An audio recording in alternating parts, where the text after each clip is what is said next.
தென்னாடுடைய சிவனையே போற்றி, எந்நாட்டவர்க்கும் இறைவா போற்றி. நேயர்கள் எல்லாருக்கும் வணக்கம். இந்த வீடியோவில் நீங்கள் ஆவலோடு எதிர்பார்த்துக்கிட்டு இருந்த மார்ச் 2025 ராசி பலன் அப்படிங்கிறத நம்ம பார்க்க போகிறோம். எதுக்காக ஆவலோடு எதிர்பார்த்துக்கிட்டு இருந்த அப்படிங்கிறத நான் சொல்கிறேன் அப்படின்னா, இந்த மாதத்தில் ஏகப்பட்ட கிரக மாற்றங்கள் அப்படிங்கிறது இருக்குது. அதாவது கிரகங்கள் எல்லாம் அப்படியே ஒன்றோட ஒன்று கூடி போய் மீன ராசியில் பெரிய ஒரு கிரக சேர்க்கை அப்படிங்கிறதே இருக்குது. முக்கியமான கிரகங்கள் எல்லாமே மீன ராசியில் குரு பகவானோட வீட்டில் கூட போகுது. இந்த மார்ச் மாதம் அப்படின்னு பார்த்தீங்கன்னா குரோதி வருடம் மாசி 17 சனிக்கிழமை கும்ப லக்கணம் துவிதியை திதியில் பிறக்குது. இப்போ இந்த மாதத்தோட கிரக நிலைகள் அப்படின்னு பார்த்தீங்கன்னா சூரியன் கும்பராசியில் இருக்கார், 15ஆம் தேதி மீன ராசிக்கு போகிறாரு. செவ்வாய் மிதுன ராசியில் பலம் அடைஞ்சிட்டாரு. புதன் மீன ராசியில் இருக்கார், 18ஆம் தேதி வக்கரகதியில் பின்னோக்கி கும்பராசிக்கு போகிறாரு. சுக்கிர பகவான் மீனத்தில் உச்சம், குரு ரிஷபராசியில் இருக்கார், சனி கும்பராசியில் இருக்கார். நீங்கள் ஆவலோடு எதிர்பார்த்துக்கிட்டு இருந்த சனியோட ஆட்டம் அப்படிங்கிறத மார்ச் 29ஆம் தேதி தொடங்க போகுது மீனராசிக்கு. அதோட ராகு மீனத்தில் இருக்கார், கேது கன்னியில் இருக்கார். இந்த கிரக அமைப்புகள், ராசி மாற்றங்கள், கிரகங்களோட வக்கர நிலை, பரிவர்த்தனை யோகங்கள், கூட்டு கிரக சேர்க்கைகள், இது எல்லாம் சேர்ந்து பல அதிசயங்கள் அப்படிங்கிறத இந்த மாதத்தில் உங்களுக்கு நடத்தி காட்ட போகுது. சரி, உங்களோட ராசிக்கு அப்படி என்ன அதிர்ஷ்டம்? நம்ம திட்டம் போட்டதெல்லாம் நடக்குமா நடக்காதா? அப்படியே பயங்கர சிந்தனையோட இந்த வீடியோவுக்கு நீங்கள் பார்க்க வந்திருப்பீங்க. தொடர்ந்து பாருங்கள், உங்களுக்கு நன்மைகள் நடக்கும் அப்படிங்கிற நம்பிக்கையோட வாக்க சொல்கிறேன். ரிஷபராசி நேயர்களே, உங்களுக்கு இந்த மார்ச் மாதம் எப்படி இருக்குது அப்படின்னா, நினச்சதெல்லாம் நடக்கக்கூடிய ஒரு மாதம்.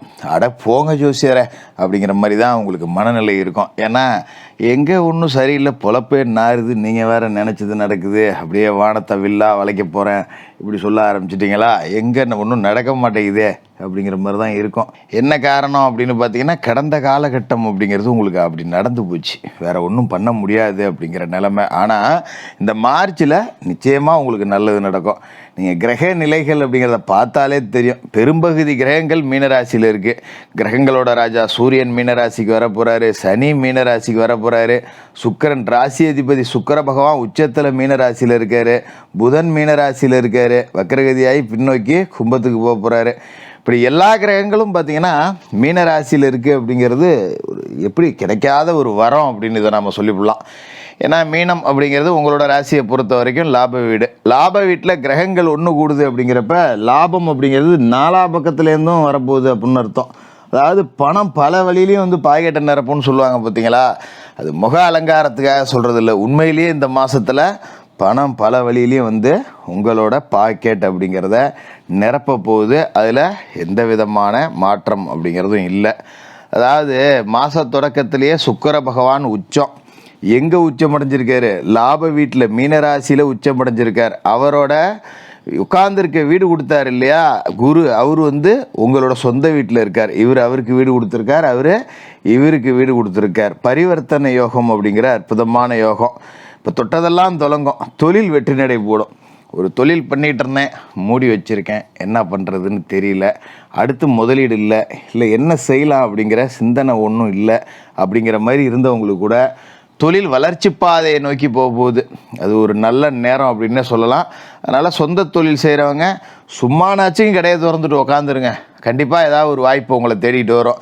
கடையில் சரக்கே இல்லை, வெறுங்கடையை திறந்து வச்சுக்கிட்டுனா என்ன பண்ணுறது ஜோசியரை அப்படின்னு நீங்கள் நினைக்கலாம். நீங்கள் திறங்க, உங்களுக்கான தொழில் வாய்ப்பு அப்படிங்கிறது தானாக தேடிக்கிட்டு வரும். அதுமாரி வேலை இல்லாதவர்களுக்கு வேலை தேடி வரும். யாராவது ஒருத்தர் ஃபோன் பண்ணி, மச்சான் சிங்கப்பூரில் ஒரு வேலை இருக்குது வரியா அப்படிமா, தாத்தம் பாட்டம் முப்பாட்டம் வழி சொந்தம், எப்பயோ விட்டு போன சொந்தம்லாம் நம்மளை தேடி நமக்கு வாய்ப்பு கொடுக்கும். அது மாதிரி நண்பன் ஒருத்தன் இருப்பான், ஏதோ வெளிநாட்டில் வேலை செய்வான், திடீர்னு ஒரு ஃபோன் வரும், நல்லா இருக்கியாடா, எப்படா இருக்கா, ரைட் ஓகே, நீ ஒன்றாம் பார்த்து எவ்வளோ வருஷம்டாச்சு அப்படின்னு நம்ம பேசிகிட்டு எப்போ மாப்பிள்ளை என் கம்பெனியில் ஒரு வேலை இருக்கு, நான் விசா போடுறேன் வா அப்படிமா. இது மாதிரி திக்கும் காடை வைக்கக்கூடிய தொலைதூர தகவல்கள் அப்படிங்கிறது நமக்கு தேடி வந்துக்கிட்டே இருக்கும். அப்படி ஆச்சரியம் அப்படிங்கிறத கொடுக்கும். அதோட 15ஆம் தேதிக்கு மேலே மீனராசிக்கு சூரியன் வரார். கிரகங்களோட ராஜா சூரியன் குருவோட வீட்டுக்கு வரார், நட்பு வீட்டுக்கு. அப்படிங்கும்போது உங்களோட ராசி அதிபதியோட இணைய போகிறார். அப்படிங்கும்போது அரசு வழி காரியங்களில் அனுகூலம் இருக்குது. இப்போ அரசாங்கத்தில் ஒரு டெம்பரவரியாக வேலை செஞ்சுக்கிட்டு இருக்கேன், பர்மனெண்ட் வேலைக்கு முயற்சி செய்யணும் அப்படின்னு நினச்சிக்கிட்டு இருந்தீங்கன்னா முயற்சி செய்யுங்க, விட்டுறாதீங்க. போங்க யாரோ ஒரு அதிகாரியை பார்த்து தொந்தரவு கொடுங்க, ஐயா இத்தனை வருஷமாக அப்படியே இருக்கேன், எனக்கு வேறு வேலை ஒன்றும் தெரியாதுயா, எதையாவது பண்ணி பேசி வார்த்தை ஜாலத்தை புரியுங்க. அந்த அளவுக்கு உங்களுக்கு அந்த வார்த்தையில் நிதானம் அப்படிங்கிறது இந்த மாதத்தில் இருக்கும். போய் பேசுங்க. ஒரு அதிகாரியை பாரு, அரசியல்வாதியை பாரு, யார் கையோ காலையோ பிடிச்சி நீங்கள் முயற்சி அப்படிங்கிறத மட்டும் செஞ்சீங்கன்னா அந்த முயற்சிக்கான வெற்றியை இந்த கிரகங்கள் உங்களுக்கு கொடுத்துரும். அதுக்காக நான் வீட்லேயே படுத்திருக்கேன், என் தொழில் லட்சக்கணக்கில் வரணும்னா அம்மாஞ்சொல்லி கூட தேராது.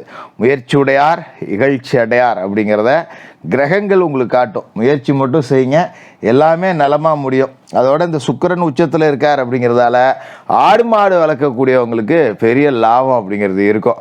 நீங்கள் கேள்விப்பட்டிருக்கவே மாட்டீங்க, பசு 2 கன்றுன்றதுங்கிறதெல்லாம் அதிசயமாக இருக்கும். அந்த மாதிரி அமைப்பெல்லாம் உங்களுக்கு கிடைக்கும். அதுமாதிரி கால்நடை ஆடு கோழி எது வளர்த்தாலும் சரி அதில் லாபம் ரொம்ப நல்லாயிருக்கும். நிறைய பட்டி பெருகிறதையும் உங்களால் கண்கூடாக பார்க்க முடியும். அதுமாரி வேலை இல்லாதவர்களுக்கு வேலை கிடைக்கும். ஒரு இடத்துல வேலை செஞ்சுக்கிட்டு இருக்கேன், நல்ல சம்பளம் இல்லை, எனக்கு இந்த வேலையே பிடிக்கல, வேறு வேலைக்கு போகலான்னு இருக்கேன் அப்படிங்கிறவங்களுக்கு கூட திடீர்னு ப்ரொமோஷன் கொடுப்பாங்க. எரிஞ்சு விழுந்த அதிகாரி நம்மளை கூப்பிட்டு நல்லபடியாக பேசுவான், எப்பா நீ வேலையை பாருப்பா அப்படின்னு. அதுமாரி வேறு இடத்துலேருந்தும் கூட அழைப்பு வரும். நிறைய நமக்கு டிமாண்ட் அப்படிங்கிறது இந்த மாதத்தில் இருக்கும். ஏன்னா மொத்த கிரகமும் லாப வீட்டில் கூடியிருக்கு. அதோடு பத்தாது அப்படின்னு சனி உங்களோட ராசிக்கு லாப வீட்டுக்கு போகிறார். மார்ச் 29 சனி விளையாடல், குரு விளையாடல் பார்த்துருப்பீங்க, சனி விளையாடல் பார்த்துருக்க மாட்டீங்க. சனி லாப வீட்டுக்கு வந்தால் கொட்டி கொடுக்க போகிறார். இப்போ 10ல் சனி இருக்கார், அதனால் தொழிலை கொஞ்சம் முடைக்கிடைக்கு வச்சுருக்காரு. ஆனால் லாப வீட்டுக்கு போகும்போது இருக்கிற தொழிலை தூக்கி போட்டுட்டு வேறு தொழில் தொடங்கி நடத்தினா கூட அதில் நீங்கள் உச்சத்தை தொடக்கூடிய அமைப்பு அப்படிங்கிறது இருக்குது. குரு கொடுத்தா சனி தடுப்பார், ராகு கொடுத்தா சனி தடுப்பார், யார் கொடுத்தாலும் சனி தடுப்பார், சனி கொடுத்தா யார் தடுப்பார் அப்படிங்கிறத நம்ம 1க்கு 2 யோசித்து பார்த்துக்கலாம். சனி அப்படிங்கிறவர் அற்புதமான யோக பலன்கள் அப்படிங்கிறத உங்களுக்கு அள்ளி கொடுப்பார். அதனால் கவலைப்பட தேவையில்லை. அதோட உங்களோட ராசிக்கு 2வது வீட்டில் செவ்வாய் இருக்கார். வார்த்தையில் கோபத்தை குறைக்கணும்.